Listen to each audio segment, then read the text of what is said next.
Salut à toutes et à tous les amis, on se retrouve pour la review de SmackDown du 24 mai 2024, donc le dernier SmackDown avant King et Queen of the Ring qui aura lieu donc tout à l'heure à 19h je crois, étant donc la dernière demi-finale, celle de SmackDown pour le tableau féminin. Donc a commencé le show, Bianca Belair contre contre Nia Jax, j'allais dire Jade Cargill, non c'est Nia Jax.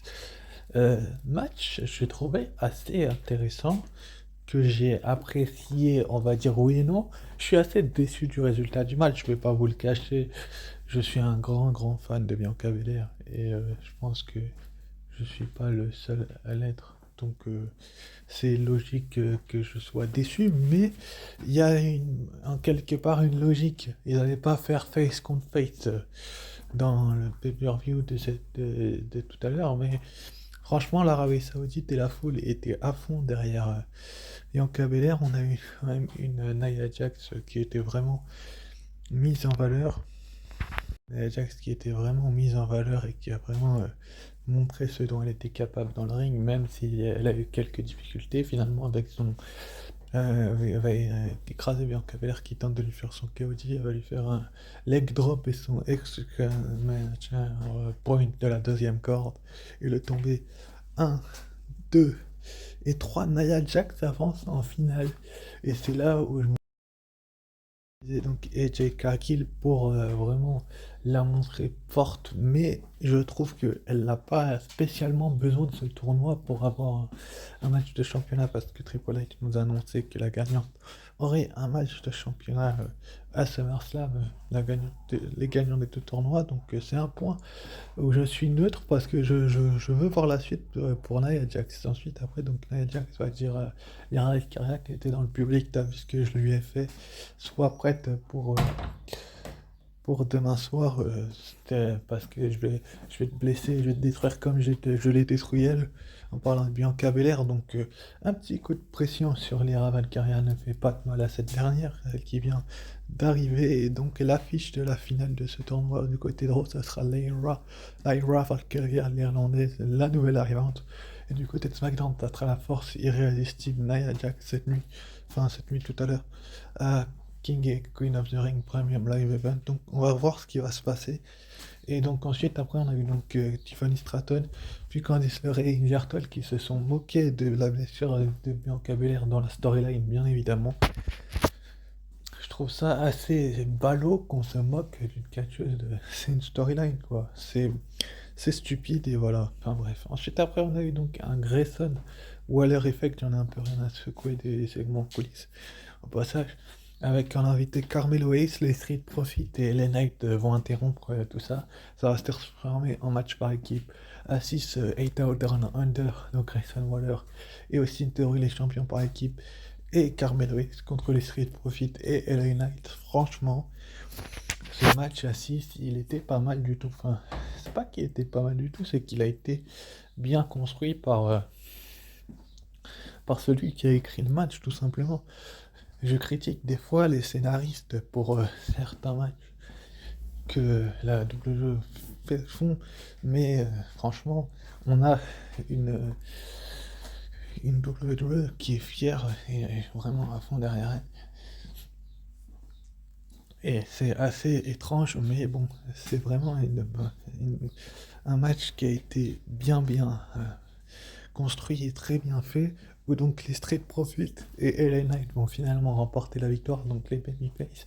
Logique, là, il a gagné le premier match de la soirée, donc vous n'allez pas faire gagner les Face, les Heels juste derrière. C'est logique, une victoire des Street Profits qui ne fait du mal à personne. Et franchement, c'était vraiment un bon point, donc c'est un point positif. Ensuite, après, on a eu Randy Orton et Cody Rhodes qui se sont retrouvés en coulisses. Cody Rhodes lui a souhaité bonne chance pour le match de ce soir, le main event face à Tamatonga. Et donc, ensuite, après, bah, on a enchaîné avec le segment entre Logan Paul des Mavericks, le champion des États-Unis, et des American Nightmare, le champion indisputé Cody Rhodes. J'ai trouvé que ce segment, il était pas. Il était meilleur que les autres, certes, mais il y a encore certaines choses à améliorer.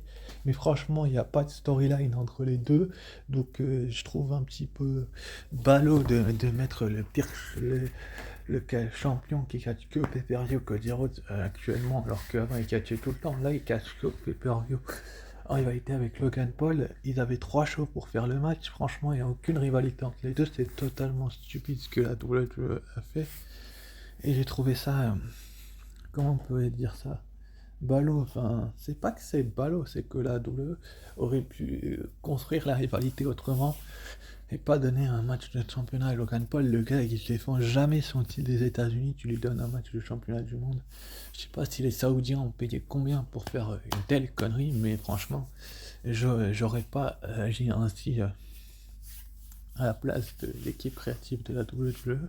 Mais bon, là, il y a eu une amélioration dans la promo entre les deux. Cody Rhodes a fait certains efforts, mais Cody Rhodes ne catch qu'un pay-per-view et je trouve ça un peu abusé. Alors oui, le titre est là, certes, mais il est là pour des promos, il n'est pas là pour catcher. Enfin, je trouve ça un peu bébête de la part de la WWE de faire ça, parce qu'on sait très bien que Cody Rhodes a un gros potentiel dans le ring et qu'il est revenu et qu'il nous saoule un peu avec l'histoire avec son père. Mais bon, c'est comme ça, on va bien voir ce qui va se passer tout à l'heure. Enfin bref, point positif, neutre là aussi. Ensuite après, donc on a une petite vidéo pour nous annoncer les débuts de Blair Davenport très bientôt du côté de SmackDown. J'ai vraiment hâte de voir ses débuts à Blair Davenport, c'est quelque chose que j'appréciais énormément du côté de la NXT, donc on va bien voir comment ça va se dérouler. Ensuite après, donc on a une Nia Jax qui a rejoint donc Bad Bad Juju, enfin Bailey si vous préférez. Ça c'est une expression de Chelsea Green et Piper Niven qui l'appelle Bad Bad Juju je crois. Mais en tout cas, donc Nia Jax, elle lui a dit tout simplement je vais gagner le Queen of the Ring demain soir et garde le titre au chaud jusqu'à SummerSlam parce que je viens le chercher. Tout simplement, elle lui fait un avertissement juste avant bah, son match. Je crois que c'était juste avant son match. Juste après, du coup, derrière, on a eu donc Bailey face à Chelsea Green qui était accompagné de Piper Niven. On avait eu des tensions la semaine dernière entre les deux jeunes femmes qui nous ont mené à un bon petit chemin solitaire où les deux femmes, tout simplement, ont vraiment eu la valeur de mettre en avant un tel scénario.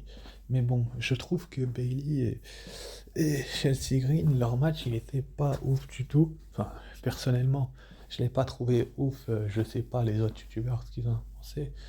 Mais moi, Arthur FR, je l'ai pas trouvé terrible ce match. Franchement, j'aurais aimé qu'il soit bien, bien, bien meilleur que par le, que par le passé. Donc la WWE a fait ce qu'elle a pu avec Bailey, mais je trouve que sa nouvelle gimmick lui va très bien. Hein, mais que Chelsea Green, et ils font pas d'effort avec elle dans le ring tout simplement. Je trouve ça assez dommageable. Le résultat était assez prévisible. La victoire de Bailey était trop même prévisible, je dirais, parce qu'elle est championne et qu'ils veulent vraiment la mettre en valeur. Et que suite au draft, ben, on a envie d'avoir une Bailey vraiment mise en avant. Ensuite après, donc on va voir Piper Niven qui allait faire une senton à Bailey qui va la faire un splash. Je disais qu'il met Bailey au tapis parce que tout simplement, bah, ça construit la future rivalité, le futur match de titre de Bailey face à cette dernière. Mais c'est un point positif. Neutre, j'ai hâte de voir la suite. Ensuite, après, donc, on a eu une interview en coulisses, enfin, les Street Profits qui se vantent, qui sont battus les champions par équipe, DIY, Johnny Gargano, Thomas Ciampa, qui sont, je crois, actuellement challengers, si je dis pas de bêtises. Ils disent qu'ils visent eux aussi les titres, donc s'ils ont eu leur match de championnat, ils devraient la fermer. Mais en tout cas, ça va être une rivalité intéressante entre ces deux tag teams, en tout cas. Ensuite, après, donc, on a eu AJ Styles qui a été dans le bureau de Nick Aldis se plaindre de. Je m'en fous hein, du segment d'avant, bien évidemment. De, de ne pas être. Ne pas avoir un match de championnat. Il s'est un peu plaint de la foule française, donc de nous du côté de Lyon, enfin les gens qui étaient en France à Lyon, tout simplement du côté de Backlash, ça l'aurait un peu perturbé, etc.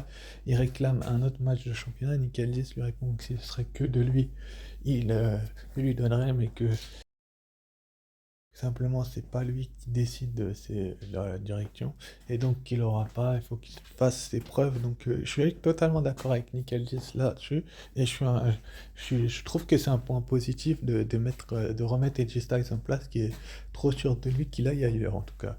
Ensuite, après, donc, on a eu une petite vidéo qui annonce donc l'arrivée du côté de SmackDown d'Andrade. Andrade qui, tout simplement, va bientôt débarquer à SmackDown et tout simplement ils nous font un petit clip vidéo pour le prouver tout simplement. Donc je trouve ça plutôt cool que la WWE fasse ça avec Andrade, cette petite vidéo, parce que tout simplement ça démontre tout le potentiel qu'a la WWE à faire ce type de vidéos là, et voilà quoi. Enfin bref, c'est un point positif. Ensuite, après, donc on a eu Paul Heyman qui a annoncé selon aussi quoi que Tangaloa n'avait pas les papiers pour se rendre à Jeddah en Arabie Saoudite, tout simplement. Donc il ne pourrait pas être présent ce soir pour aider Tama Tonga. Tama Tonga va se monter, il va remettre Paul Heyman en place. Et on a ensuite donc le droit au main event. Donc The Viper, The Legend Killer, Randy Orton contre Tama Tonga en demi-finale, donc pour SmackDown du King of the Ring cette fois-ci. Un match que j'ai trouvé là aussi vraiment d'une qualité vraiment très très bonne, parce que je pense que la WWE a géré et a prouvé tout simplement toute sa loyauté en démontrant tout simplement que Randy Orton pour moi est un énorme catcheur, pas comme les autres, mais bon, c'est enfin pas comme les autres, enfin beaucoup plus fort que les autres. Tama Tonga a fait ses preuves dans ce tournoi et a enchaîné les victoires, mais il était temps, je pense, que Tama Tonga retombe un petit peu de son petit piédestal. C'était peut-être le moment. Et en tout cas, Randy Orton donc, va infliger un RKO Tama Tonga en plein centre du ring. Puis le compte des 3 derrière, 1, 2, 3. Donc Randy Orton est donc le second finaliste du King of the Ring. J'ai vraiment hâte de voir ce pay-per-view. Et c'est bien évidemment un point positif. N'hésitez pas à liker, commenter et partager si c'est pas déjà fait. Sur ce, je vous dis ciao, bye, et à très vite pour les pronostics pay-per-view. Allez, ciao, bye. À très vite.